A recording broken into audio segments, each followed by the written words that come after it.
Hi, I'm Dr. Papia with Papia Chiropractic Clinic in Tampa, Florida. What I want to be showing you is how to check your child for scoliosis.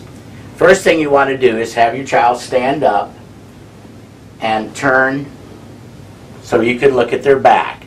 Now, you want your child to close their eyes and stand what they consider to be normal. Now, the first thing you want to check is the level of the ears. And if one of the ears, let's say, is lower on one side than the other, that usually indicates a curvature of the spine in the neck area.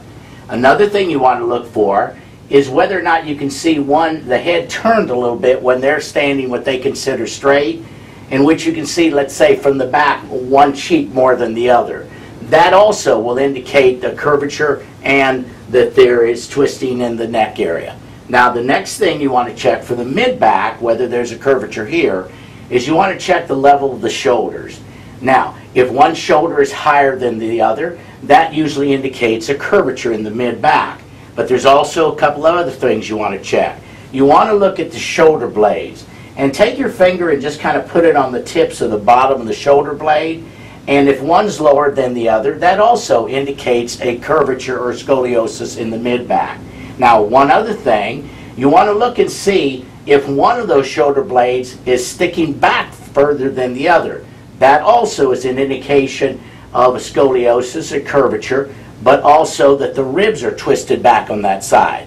Now, the last thing you want to check as far as a low back and a curvature in that area is you want to put your hands on the hip region or the pelvic areas here and check and see if one is higher than the other. Now, that way may be a little difficult. So what I tell parents to do is look at the length of the trousers on the child and see if one of them looks like it's down further or longer. And then usually will indicate that there's a curvature here. And those are the 7 signs that you want to check your child for scoliosis.